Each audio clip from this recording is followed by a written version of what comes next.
Hello everyone, welcome back to my channel. I am Pooja और आज हम बात करेंगे 19th ऑफ फेब के करंट अफेयर्स। मॉर्निंग पे मैंने आप लोगों को जनवरी मंथ के कंपाइलेशन कराए थे। जनवरी मंथ के जितने भी इंपॉर्टेंट अपॉइंटमेंट्स हैं वो हमने मॉर्निंग में डिस्कस किए थे और अभी हम यहाँ पे 19th ऑफ फेब के करंट अफेयर डिस्कस कर रहे हैं। आज मॉर्निंग में मुझे हॉस्पिटल जाना था, इस कारण हमारे मॉर्निंग में करंट अफेयर्स नहीं हो पाए थे, लेकिन मैंने आप लोगों के लिए जनवरी मंथ का कंपाइलेशन ज़रूर लेकर आई थी मॉर्निंग में।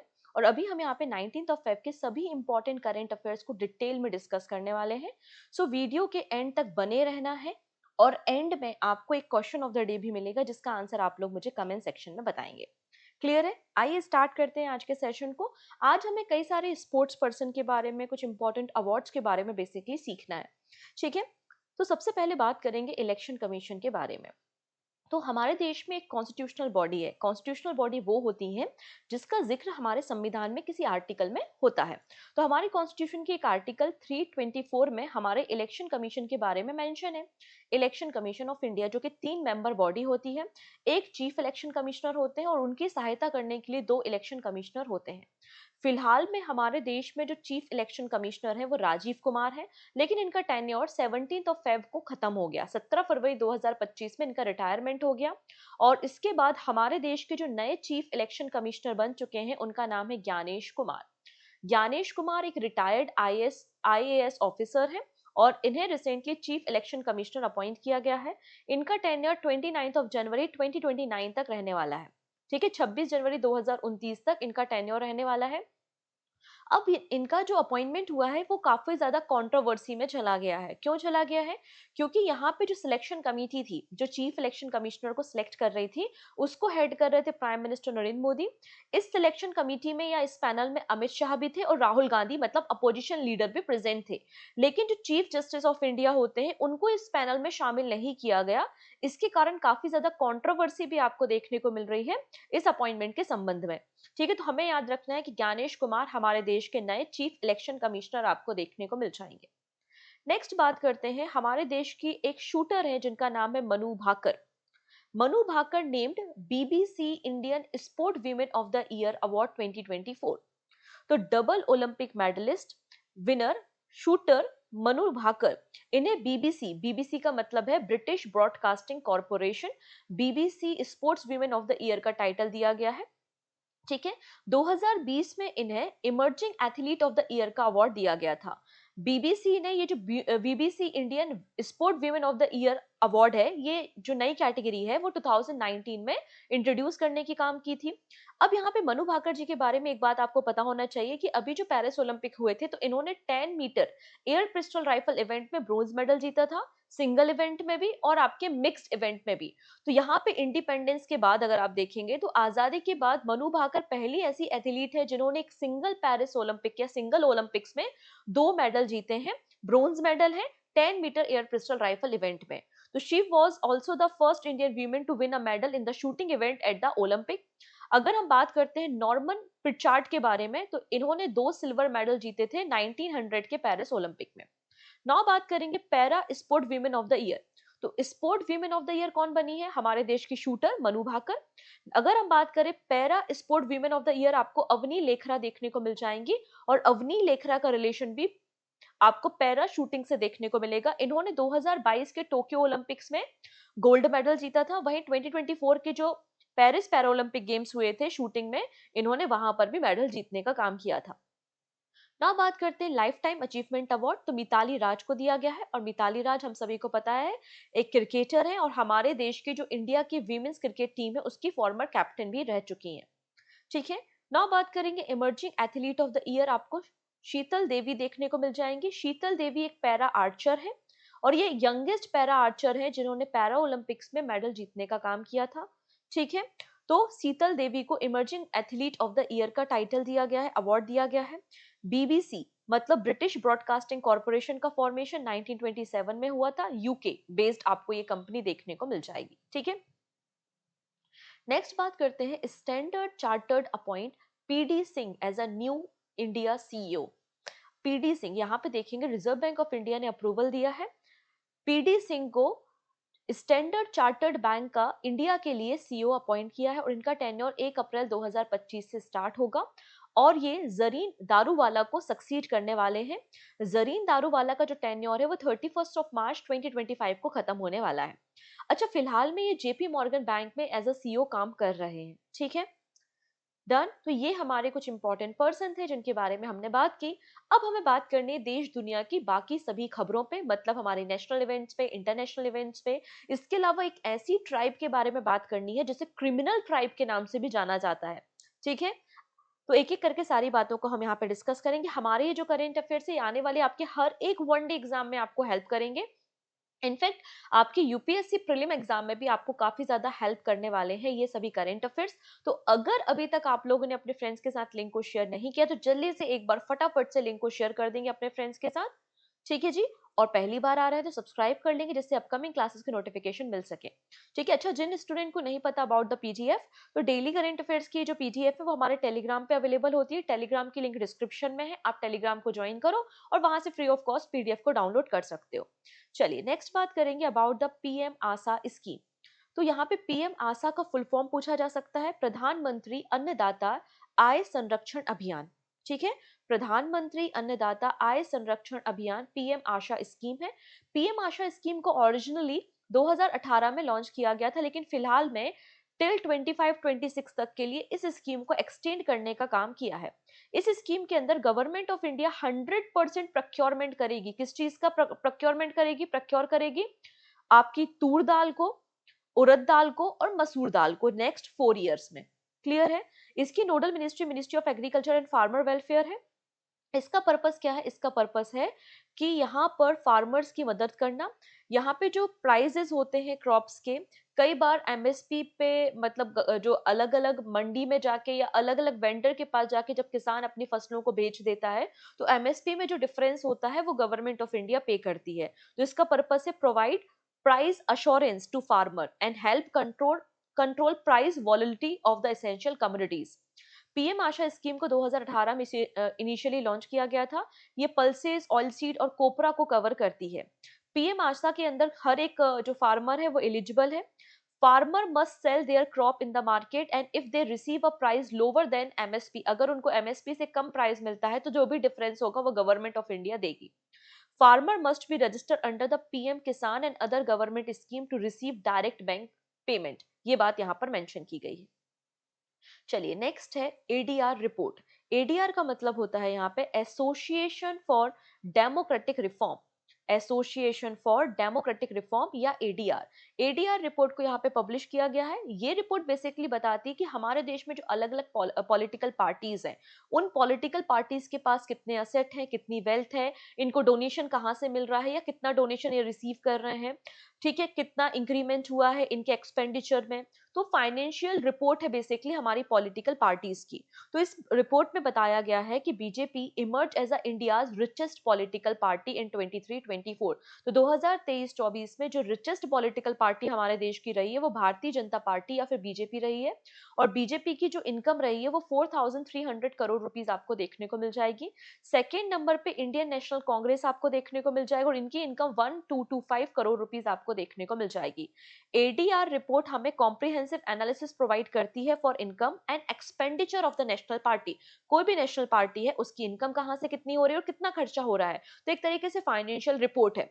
तो यहाँ पे जैसे कि आपने एडीआर रिपोर्ट को पब्लिश किया तो कैसे पता चला? कैसे पता चला कि बीजेपी रिचेस्ट है, सेकंड नंबर पे आपकी कांग्रेस है? तो यहाँ पर देखो, हमारा जो इलेक्शन कमीशन ऑफ इंडिया है ना, इलेक्शन कमीशन ऑफ इंडिया ने 2014 में मैंडेटरी किया था। 2014 में इलेक्शन कमीशन ऑफ इंडिया ने कहा था सभी पॉलिटिकल पार्टीज को, जितनी भी नेशनल पॉलिटिकल पार्टीज है, कि आपको हर साल अपनी फाइनेंशियल रिपोर्ट को सबमिट करना पड़ेगा। और उसी फाइनेंशियल रिपोर्ट का डेटा यहाँ पर पब्लिश किया गया है। इसमें बीजेपी का जो इनकम है वो प्रीवियस ईयर के कंपैरिजन में 83.85% इंक्रीज हुआ है। 2022-23 के कंपैरिजन में 2023-24 में जो बीजेपी पार्टी है उनकी इनकम 83.85% इंक्रीज हुई है। वहीं अगर कांग्रेस पार्टी की बात करते हैं तो कांग्रेस पार्टी की इनकम प्रीवियस ईयर के कंपैरिजन में 170% इंक्रीज हुई है according to the ADR report. ठीक है, इतनी चीजें। चलिए नेक्स्ट बात करते हैं नक्शा प्रोग्राम। नक्शा प्रोग्राम यहाँ पर लॉन्च किया गया है मध्य प्रदेश में। ठीक है, मध्य प्रदेश के जो फॉर्मर चीफ मिनिस्टर थे शिवराज सिंह चौहान, जो कि फिलहाल में रूरल डेवलपमेंट मिनिस्ट्री को संभाल रहे हैं, उन्होंने यहाँ पे नक्शा प्रोग्राम की शुरुआत मध्य प्रदेश में की है। ठीक है, तो आपसे क्वेश्चन बनेगा कि नक्शा प्रोग्राम की शुरुआत कहाँ पर की गई है? मध्य प्रदेश में की गई है। नक्शा का फुल फॉर्म पूछा जा सकता है तो national Jio special knowledge based land survey of urban habitation. यहाँ पे जो अर्बन एरिया है ना, आपका जो शहरी क्षेत्र है, अर्बन एरिया में जो लैंड ओनरशिप है, उसके डॉक्यूमेंट को इंश्योर करना, जिससे जमीन से रिलेटेड जो भी डिस्प्यूट्स होते हैं, जो भी विवाद होते हैं, उनको सॉल्व किया जा सके। तो rural development minister Shivraj Singh Chouhan will inaugurate the Naksha in 152 urban local bodies across the 26 state and 3 union territory in Madhya Pradesh. तो ये जो नक्शा प्रोग्राम है मध्य प्रदेश में लॉन्च किया है, लेकिन इम्प्लीमेंट 26 स्टेट और 3 यूनियन टेरिटरी में होगा। इसका पर्पस है create and update land record in the urban area to ensure accurate and reliable documentation of the land ownership. इससे ईज ऑफ लिविंग हो जाएगा, अर्बन प्लानिंग इनहांस हो जाएगी और जो भी डिस्प्यूट्स होते हैं उनको भी रिजॉल्व किया जाएगा। ठीक है, अब यहाँ पे जो आपके डिस्प्यूट्स होते हैं या कोई जमीन है, अब मैं बोल रही हूँ ये जमीन मेरी है और मेरा पड़ोसी बोल रहा है नहीं हमारी जमीन इतनी है, मतलब ये एरिया तो डिस्प्यूटेड हो गया। तो किस तरीके से यहाँ पे पूरी मैपिंग की जाएगी? तो इस तरीके से एक एरियल सर्वे कंडक्ट किया जाएगा। Survey of India technical partner आपको देखने को मिल जाएगा नक्शा प्रोग्रामिंग के लिए, जो कि रिस्पॉन्सिबल होगा कंडक्टिंग द एरियल सर्वे। और ये जो एरियल सर्वे होगा, इसका जो स्टोरेज फैसिलिटी है, स्टोरेज फैसिलिटी प्रोवाइड करेगा नेशनल इंफॉर्मेटिक सेंटर सर्विस। ठीक है, और यहाँ पे जो एंड टू एंड सर्विसेज तैयार करेगा वो Madhya Pradesh state electronic development corporation करेगा। ठीक है, चलिए नेक्स्ट है वर्ल्ड का लार्जेस्ट 10 टन प्रोपेलेंट मिक्सचर। ठीक है, मिक्सचर का काम क्या होता है? मिक्सचर का काम होता है दो या दो से ज्यादा इंग्रेडिएंट को मिक्स करना। जैसे कि अगर हमारे घरों में जब लेंटर होता है और कंक्रीट की भी क्या की जाती है, मिक्सिंग की जाती है, तो एक मिक्सर लाया जाता है। तो यहाँ पर हम बात कर रहे हैं रॉकेट के फ्यूल के बारे में। हमारे जो सॉलिड रॉकेट मोटर्स होते हैं उसमें फ्यूल का इस्तेमाल किया जाता है, और ये जो फ्यूल में हम जो फ्यूल यूज करते हैं वो कई तरीके के हजार्डियत मटेरियल होते हैं, काफी ज्यादा सेंसिटिव मिक्सिंग होती है। तो यहाँ पे इसी मिक्सिंग को करने के लिए इसरो ने 10 टन का प्रोपेलेंट मिक्सचर तैयार किया है, जो कि वर्ल्ड का लार्जेस्ट है। ठीक है, in a major technological breakthrough India has developed the world largest 10 ton propellant mixture for the solid rocket motor. ये इस मिक्सर की डिजाइन को इसरो के सतीश धवन स्पेस सेंटर में डिजाइन किया गया है, और इसके लिए कोलैबोरेशन किया है central manufacturing technology institute in Bengaluru. Clear है? चलिए नेक्स्ट बात करते हैं एक और प्रोजेक्ट। प्रोजेक्ट का नाम है वाटर बर्थ। तो सिंपल सा क्वेश्चन एग्जाम में बनेगा कि वाटर बर्थ प्रोजेक्ट किसका है? आपका आंसर हो जाएगा ये मेटा का प्रोजेक्ट है। किसका प्रोजेक्ट है? ये मेटा का प्रोजेक्ट है। मेटा क्या करेगा? मेटा लगभग 5,000 किलोमीटर की, सॉरी 50,000, 5,000 नहीं 50,000, 50,000 किलोमीटर की अंडर वाटर एक केबल बनाएगा, केबल बिछाने का काम करेगा फॉर बेटर कनेक्टिविटी। ठीक है, और इसी प्रोजेक्ट का नाम है प्रोजेक्ट वाटर बर्थ। तो Meta 50,000 kilometre cable to boost India and US digital connectivity. तो मेटा का ये जो प्रोजेक्ट है, ये 50,000 किलोमीटर का under water under sea cable बिछाने का काम करेगा, जिससे इंडिया से लेकर अमेरिका तक जो डिजिटल कनेक्टिविटी है वो इंक्रीज हो जाएगी। लगभग 5 कॉन्टिनेंट को ये कवर करने का काम करेगा। इसका पर्पस है provide faster internet connectivity, reliable internet, supporting AI, cloud computing and global business operation. तो यहाँ पे हाई स्पीड इंटरनेट सर्विस और बेटर सर्विस प्रोवाइड करना इसका पर्पस है। ये डीप वाटर रीजन में केबल को बिछाने का काम किया जाएगा। लगभग ये जो केबल है 7,000 मीटर की गहराइयों पर बिछाई जाएंगी, जिससे कोई भी वेसल्स होते हैं, शिप्स होती हैं, एंकर्स हैं, फिशिंग इक्विपमेंट्स हैं, तो वो इक्विपमेंट किसी भी तरीके से इन केबल को डैमेज ना कर पाए। तो ये कनेक्ट करेगा India, US, Brazil, south Africa को। और कंपनी कौन है इसके पीछे? मेटा आपको देखने को मिल जाएगी। ठीक है, चलिए अब आपको लगातार कई सारे एआई चैटबॉट देखने को मिलते हैं। जैसे कि आप लोगों ने चैट जीपीटी का इस्तेमाल किया होगा, फिर आपने गूगल का जेमिनी देखा होगा, ओपन एआई का चैट जीपीटी है, गूगल का जेमिनी है, और अभी चाइना ने लॉन्च किया है डीप सीक, राइट? तो ऐसे ही यहाँ पर इन सभी से एडवांस ऐसा एलॉन मस्क का कहना है, और इन्होंने कंपैरिजन भी किया है कि जितने भी स्मार्ट एआई चैटबॉट हैं, उससे भी कई ज्यादा स्मार्ट हमने अपना एक नया एआई चैटबॉट लॉन्च किया जिसका नाम है ग्रूक 3। तो ग्रूक 3 किसका है? एलॉन मस्क का है। Elon Musk and the artificial intelligence company XAI have launch Grok 3, an advance AI chatbot that promise to be most intelligent AI ever developed. और ऐसा बताया गया है कि इसकी रीजनिंग कैपेबिलिटी और यूनिक सेंस ऑफ ह्यूमर है, और साथ ही साथ इन्होंने जेमिनी के साथ, चैट जीपीटी के साथ, डीप सी के साथ कोडिंग वगैरह कंपेयर भी करके बताई है। ठीक है, नेक्स्ट बात करेंगे परीक्षा पे चर्चा। तो हर साल प्राइम मिनिस्टर नरेंद्र मोदी जब भी आपके बोर्ड एग्जाम होते हैं, 10th 12th के एग्जाम स्टार्ट होने वाले हैं, तो परीक्षा पे चर्चा करते हैं। मतलब विद्यार्थियों के साथ, स्टूडेंट के साथ इंटरेक्शन किया जाता है कि आप लोग स्ट्रेस ना लें, और एग्जाम के बारे में, एग्जाम की इनसाइड स्टोरी के बारे में, सक्सेस स्टोरीज के बारे में लोग बच्चों को मोटिवेट करने के लिए परीक्षा पे चर्चा की जाती है। तो 7th एपिसोड ब्रॉडकास्ट हो रहा है परीक्षा पे चर्चा का, और इस ब्रॉडकास्टिंग में शामिल हो रही है मैरी कॉम जो कि एक बॉक्सर है, अवनी लेखरा जो कि एक आपको शूटर देखने को मिल जाएंगी, और सुहास यतिराज। आप लोग मुझे कमेंट करके बताएंगे कि सुहास यतिराज का रिलेशन किस गेम से है, किस स्पोर्ट्स से संबंधित आपको सुहास यतिराज देखने को मिलेंगे। तो परीक्षा पे चर्चा का 7th एपिसोड ब्रॉडकास्ट हो रहा है, और उसमें 3 लीजेंडरी एथलीट शामिल हो रहे हैं, मैरी कॉम, अवनी लेखरा और आपका सुहास यतिराज। यहाँ पर इंडिया के साथ साथ दुबई और कतर के स्टूडेंट को भी शामिल किया है, जहाँ पे कैरियर चॉइस और जो भी अपकमिंग चैलेंजेस हैं उसके बारे में बेसिकली डिस्कशन किया जाएगा। ठीक है, ना बात करेंगे मत्स्य 6000 के बारे में।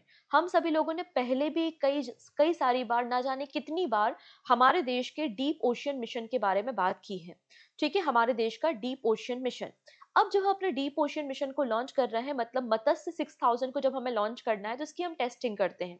टेस्टिंग दो तरीके से होती है, एक ड्राई टेस्टिंग होती है और एक वेट टेस्टिंग होती है, मतलब मॉइस्चर का क्या इम्पैक्ट पड़ रहा है हमारे टूल्स पे, इक्विपमेंट पे। तो यहाँ पे सक्सेसफुली बेड टेस्टिंग को कंडक्ट किया है मत्स्य 6000 की। तो successful completion of the test at the Kattupalli port में यहाँ पर सक्सेसफुली शैलो वाटर डेमोन्स्ट्रेशन किया गया है at the depth of up to 500 metre. By the end of 2025 वापस से टेस्टिंग की जाएगी, लेकिन पहली बार जो वेट टेस्टिंग है वो कंप्लीट यहाँ पर हो चुकी है, सक्सेसफुली हो चुकी है मत्स्य 6000 की। मत्स्य 6000 4th generation deep ocean human submersible design mission आपको मिल जाएगा, और मिनिस्ट्री ऑफ अर्थ साइंस इस मिशन को डेवलप कर रही है, और डेवलपर है यहाँ पे national institute of ocean technology. ठीक है, चलिए नेक्स्ट बात करेंगे तमिल पोएट थिरुवल्लुवर के बारे में। तो इनका रिलेशन संगम एज से है, संगम एरा से है, संगम लिटरेचर में इनका कंट्रीब्यूशन देखने को मिलता है, और हमारे देश के एक तमिल पोएट आपको देखने को मिलेंगे। तो इंडिया और फिलीपींस के 75 इयर्स डिप्लोमेटिक रिलेशंस के खत्म हो चुके हैं। तो 75th नंबर की एनिवर्सरी हम मतलब एनिवर्सरी को सेलिब्रेट कर रहे हैं इंडिया और फिलीपींस की। इसलिए फिलीपींस में हमारे जो तमिल पोएट हैं, जो फिलोसफर हैं थिरुवल्लुवर जी, उनकी स्टैच्यू को अनवील करने का काम किया है। और ये अनवील किसने किया है, वहां पर हमारे जो एम्बेसडर हैं हर्ष कुमार जैन, इन्होंने इनके स्टैच्यू को अनवील करने का काम किया है। तो सिंपल सा क्वेश्चन बनेगा कि हमारे देश के तमिल पोएट थिरुवल्लुवर जी की स्टैच्यू को कहां पर अनवील किया गया है, कहां पर लॉन्च किया गया है, आंसर हो जाएगा फिलीपींस में। क्लियर है। फर्दर डिस्कशन करने से पहले यहाँ पर हमने जनवरी मंथ के मंथली करंट अफेयर्स का कंपाइलेशन स्टार्ट कर दिया है। ठीक है, मैंने यहाँ पे जनवरी मंथ में जितनी भी इंपॉर्टेंट अपॉइंटमेंट्स हुई थी वो आपके साथ डिस्कस कर दी हैं। नेक्स्ट वीडियो में हम जनवरी मंथ के सभी इंपॉर्टेंट इंडेक्स और रिपोर्ट को डिस्कस करने वाले हैं। अगर आपने ये वीडियो नहीं देखा है तो आप प्लेलिस्ट में जाकर देख सकते हैं, आपको आने वाले एग्जाम में, सभी एग्जाम्स में ये मदद करेगा। और इसकी जो पीडीएफ है वो मंथली मैगजीन फॉर्मेट में अवेलेबल है। जनवरी मंथ की मंथली मैगजीन आपको देखने को मिल जाएगी पूजा जैन क्लासेस एप्लीकेशन में, प्रिंटेबल फॉर्मेट में है, आप इसको प्रिंट आउट कर सकते हैं, डाउनलोड कर सकते हैं। क्लियर है। चलो नेक्स्ट बात करते हैं, Indonesia defeat China to win first Asia mix team title. तो यहाँ पे एशिया मिक्स टीम टाइटल के बारे में, मतलब बैडमिंटन चैंपियनशिप के बारे में बात हो रही है। ये चैंपियनशिप आपको किंगडाउ चाइना में हुई थी, और इंडोनेशिया ने पहला टाइटल अपना जीता है, और इंडोनेशिया ने चाइना को डिफीट किया है और अपना पहला एशिया मिक्स टीम टाइटल जीता है। इस टूर्नामेंट की शुरुआत 2017 में हुई थी, और पहला जो विनिंग कंट्री है वो जापान आपको देखने को मिल जाएगा। नेक्स्ट बात करते हैं Saudi Arabia to host inaugural Olympic esport game 2027। तो यहाँ पर जो ओलंपिक ई स्पोर्ट्स गेम्स होने वाले हैं 2027 में, जो कि पहला एडिशन होगा, और इसको होस्ट कौन करेगा, सऊदी अरेबिया करेगा। रिसेंटली इंटरनेशनल ओलंपिक काउंसिल ने या इंटरनेशनल ओलंपिक कमेटी ने रिसेंटली अनाउंसमेंट किया है कि जो पहला edition Olympic esports games का होगा, रियाद सऊदी अरेबिया में होगा।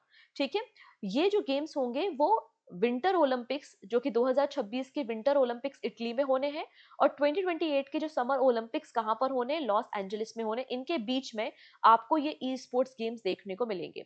एमपीपीएससी ने ये क्वेश्चन रिसेंटली पूछा था कि 2028 के समर ओलंपिक्स कहाँ पर होंगे, तो लॉस एंजलिस में होंगे।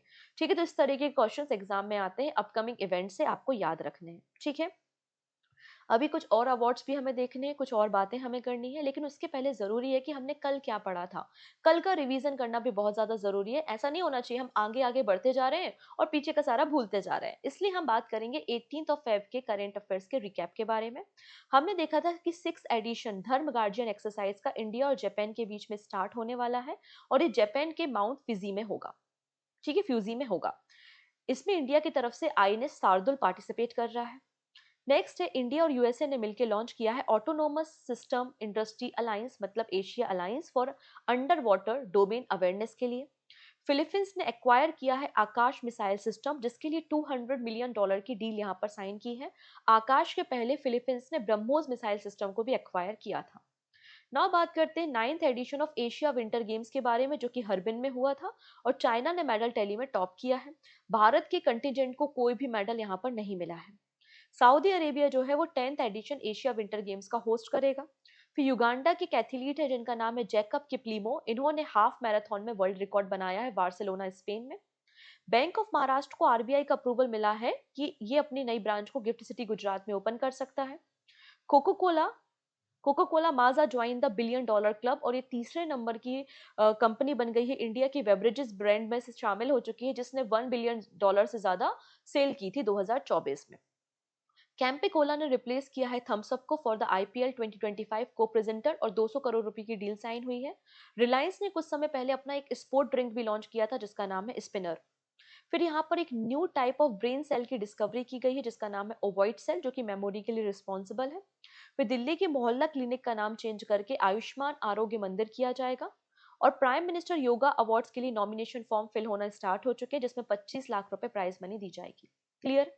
चलिए, नेक्स्ट है स्पोर्ट स्टार एसेस अवार्ड 2025। तो 7th edition of sport star aces award जो सेरेमनी हुई थी वो ताज होटल कहाँ पर हुई थी, आपका मुंबई महाराष्ट्र में हुई थी। टोटल 24 कैटेगरीज में अवार्ड डिस्ट्रीब्यूट किए गए हैं। ठीक है, अब दो तरीके से अवार्ड डिस्ट्रीब्यूट किए जाते हैं। एक होता है पॉपुलर चॉइस कैटेगरी जिसमें जनता वोट करती है और अपने फेवरेट एथलीट को चुनती है, और दूसरा होता है जूरी अवार्ड। तो 5 पॉपुलर चॉइस अवार्ड और 16 जूरी अवार्ड्स आपको देखने को मिल जाएंगे। यहाँ पर इस बार दो स्पेशल कैटेगरी में भी अवार्ड डिस्ट्रीब्यूट किए जा रहे हैं। Special recognition game changer 2025 award और इंस्पिरेशनल आइकन अवार्ड 2025। एक एक करके हम इन सभी अवार्ड को देखेंगे। सबसे पहले popular choice award. Popular choice award में sport star of the year male category में पीआर श्रीजेश है जो कि हॉकी से संबंधित है, और फीमेल में मनु भाकर है जो कि शूटिंग से है। अच्छा, मनु भाकर को अभी BBC sport women of the year award भी मिला है। National team of the year Indian man और वीमेन चेस टीम को मिला है, बिल्कुल। फिर अगर बात करें state team of the year, तो मुंबई सिटी फुटबॉल क्लब जो है वो फुटबॉल से संबंधित है और ये आपकी क्लब ऑफ द ईयर आपका मिल जाएगा। Sporting movement of the year Arshdeep Singh matching winning performance in the 2020 world cup. ठीक है, तो ये आपके पॉपुलर चॉइस अवार्ड है 5 अलग अलग कैटेगरीज में। नाउ बात करते हैं jury award. Jury award 16 category में दिए गए हैं। सबसे पहले sportsman of the year non Olympic sports, तो ये अवार्ड दिया गया है प्रथमेश जावकर को जो कि कबड्डी से संबंधित है। फिर फीमेल कैटेगरी में दिव्या देशमुख जो कि चेस से है। Again very very important name, मुझे लगता है ये नाम किसी पेपर में आएगा, दिव्या देशमुख का। Sportsman of the year track and field category में नीरज चोपड़ा है, जेवलिन स्टार है। और फीमेल कैटेगरी में ज्योति आरजी है जो कि एक एथलीट है। फिर sportsman of the year Olympic sports में बजरंग पुनिया रेसलिंग से है, और वीमेंस कैटेगरी में मनु भाकर है, शूटिंग से है। Sportsman of the year para sports में सुमित अंतिल है जो कि जेवलिन से संबंधित है। Again this is very important name, Sumit Antil, para javelin star आपको मिल जाएंगे। और वीमेंस कैटेगरी में अवनी लेखरा शूटिंग से है। कोच ऑफ द ईयर है Pullela Gopichand, again very important name, badminton से संबंधित है। ये नाम एमपीपीएससी पूछ चुका है, फुलेला गोपीचंद का रिलेशन किससे है, बैडमिंटन से है, और इन्हें coach of the year title दिया गया है। Young achiever of the year Lakshya Sen badminton category में। Young achiever of the year female category Manu Bhaker. Best state for promotion of sports Madhya Pradesh. Best corporate for the promotion of sport Reliance industry. Best public sector undertaking answer हो जाएगा NTPC, national thermal power corporation. Best university, Kalinga university. Lifetime achievement award आपको यहाँ पे दो देखने को मिल जाएंगे, Mary D'Souza और गुरबख्श सिंह, जो कि हॉकी से संबंधित है। फिर स्पेशल कैटेगरी, दो कैटेगरी है। Special recognition game changer award Jay Shah को मिला है, और inspirational icon award PB Sindhu को मिला है बैडमिंटन के लिए। तो ये कुछ इंपॉर्टेंट कैटेगरी है स्पोर्ट्स की। यहाँ पर देखो, हो सकता है आपसे डायरेक्टली कैसा पूछा जाए कि सुमित अंतिल न्यूज में है, इनका रिलेशन किससे है, मनु भाकर, बजरंग पुनिया, फुलीला गोपीचंद से क्वेश्चन आ चुका है, लक्ष्य सेन बैडमिंटन से, ऐसे क्वेश्चंस भी एग्जाम में बन जाते हैं। ठीक है, चलिए नेक्स्ट है गल्फ ऑफ इलियात, जिसे गल्फ ऑफ अकाबा के नाम से भी जाना जाता है, रिसेंटली न्यूज में है। आप यहाँ पे इसकी लोकेशन देख सकते हैं, ये है गल्फ ऑफ अकाबा। इसे गल्फ ऑफ इलियात के नाम से भी जाना जाता है। ऐसा बताया जाता है कि आज से 3000 साल पहले यहाँ पर जो आपका कोरल रीफ्स थे, जो कोरल रीफ्स थे, उनकी ग्रोथ शट डाउन हो गई थी। इसका जो रीजन बताया जाता है वो ये है कि सी लेवल ड्रॉप हुआ था, और ग्लोबल कूलिंग की वजह से यहाँ पे जो कोरल्स थे वो शट डाउन हो गए थे, उनकी ग्रोथ स्टॉप हो गई थी। रिसेंटली स्टडी में पब्लिश किया गया है। हमें उस स्टडी से कोई लेना देना फिलहाल में तो नहीं है, एग्जाम पॉइंट ऑफ व्यू से उतना इंपॉर्टेंट नहीं है। हमारे लिए इसकी लोकेशन इंपॉर्टेंट है कि गल्फ ऑफ इलायत क्या है, तो गल्फ ऑफ अकाबा को ही हम गल्फ ऑफ इलायत के नाम से जानते हैं, जो कि एक्सटेंशन है रेड सी का। ये आपका सिनाई पेनिनसुला है, और सिनाई पेनिनसुला जो है वो गल्फ ऑफ अकाबा और गल्फ ऑफ स्वेज के साथ बॉर्डर शेयर करता है। क्लियर है? गल्फ ऑफ अकाबा के साथ कौन कौन सी कंट्री बॉर्डर शेयर करती है, तो इजराइल, जॉर्डन, इजिप्ट और सऊदी अरेबिया आपको देखने को मिल जाएगा। अब ये जो गल्फ ऑफ अकाबा है और रेड सी है, इनके बीच में ये जो स्ट्रेट है, इसको हम तिरान स्ट्रेट के नाम से जानते हैं, जो गल्फ ऑफ अकाबा को रेड सी के साथ कनेक्ट करने का काम करता है। क्लियर है? चलिए नेक्स्ट है grave hawk hybrid surface to air missile system is developed by which country. तो ग्रेव हॉक ये आपकी सरफेस टू एयर मिसाइल है। इसे किस कंट्री ने तैयार किया है, तो ये आपकी यूके की, यूनाइटेड किंगडम की मिसाइल है। रिसेंटली न्यूज में क्यों है, क्योंकि यूक्रेन इसको खरीद रहा है। यूक्रेन ने एक्वायर की है ग्रेव हॉक मिसाइल, जो कि सरफेस टू एयर मिसाइल है। ठीक है, और रशिया को काउंटर करने के लिए यूके से इन्होंने इस मिसाइल को खरीदने का काम किया है। Name of the initiative launch by the India and US for under water domain awareness, इसका नाम क्या है, एशिया। एशिया का फुल फॉर्म मैंने आपको सिखाया है, autonomous system industry alliance. This is important question. Which organization launch project water worth. तो वाटर वर्थ प्रोजेक्ट किसका है, ये मेटा का प्रोजेक्ट है, और ये वर्ल्ड का longest under sea cable system project आपको देखने को मिल जाएगा। Who was recently honored with the title of honorary knighthood in the UK। तो नाइटहुड का टाइटल किसे मिला है, एन चंद्रशेखरन को मिला है, जो कि टाटा सन्स के चेयरमैन है। Which zoological park is the home to India's first bio bank. ये जुलाई 2024 के आसपास की न्यूज है, केवल रिवीजन पर्पस के लिए इसको शामिल किया गया है। हमारे देश का पहला जूलॉजिकल पार्क जहां पे बायो बैंक स्टैब्लिश किया गया है, आंसर हो जाएगा Padmaja Naidu Himalayan zoological park. Option number A बिल्कुल करेक्ट हो जाएगा। ठीक है, which country activated world first hybrid quantum supercomputer called Reimei. Reimei Reimei जो है वो एक हाइब्रिड सुपर कंप्यूटर है, जिसको लॉन्च करने का काम जापान ने किया है, और ये वर्ल्ड का पहला हाइब्रिड क्वांटम सुपर कंप्यूटर आपको मिल जाएगा। हाइब्रिड क्वांटम सुपर कंप्यूटर का क्या मतलब है, ये आपका जो क्लासिकल क्वांटम मतलब ये मिक्स तरीके से काम करता है, क्लासिकल तरीके से भी और क्वांटम कंप्यूटिंग के तरीके से भी काम करता है, मतलब दोनों तरीके के प्रॉब्लम को इजिली ये सॉल्व कर सकता है। जापान ने ऑफिशियली वर्ल्ड के पहले हाइब्रिड क्वांटम सुपर कंप्यूटर को लाइव किया है, जो कि 20 क्यूबिट क्वांटम प्रोसेसर है, जिसका नाम है रेमी। और इसको फुगाकू फुगाकू जो है वो वर्ल्ड का 6 नंबर का फास्टेस्ट सुपर कंप्यूटर, इसमें इंटीग्रेट करने का काम किया गया है। नेक्स्ट है Kanjar tribe is primarily found in which region. तो कंजर ट्राइब कहाँ पर मिलती है, तो ये आपको जो आपका पंजाब बेसिन है, या फिर जो आपका इंडस वैली सिविलाइजेशन या इंडस नदी का जो बेसिन है वहां पर, मतलब आपका पाकिस्तान और नॉर्थ इंडिया में आपको ये ट्राइब देखने को मिलती है। रिसेंटली न्यूज में क्यों है, क्योंकि कंजर ट्राइब के एक पर्सन की पीट पीट कर उसकी मृत्यु कर दी गई, उसको मार डाला गया east Champaran district of Bihar में, इसलिए आपको ये मामला न्यूज में देख रहा है। कंजर ट्राइब एक नोमैडिक ट्राइब है, मतलब इनकी कोई प्रॉपर्टी नहीं होती, कोई लैंड नहीं होता, एक जगह से दूसरे जगह ये घूमते रहते हैं। नॉर्थ इंडिया, कश्मीर और पाकिस्तान में आपको ये देखने को मिल जाएंगे। जनरली ये पंजाब में आपके इंडस रिवर वैली एरिया में देखने को मिलते हैं। इन्हें क्रिमिनल ट्राइब के नाम से भी जाना जाता है। इनकी लैंग्वेज कंजारी होती है, और इनका जो फोक डांस है उसे चाकरी के नाम से जाना जाता है। ये आपका क्वेश्चन बनता है आर्ट एंड कल्चर सेगमेंट से, एसएससी का one of the favourite topic.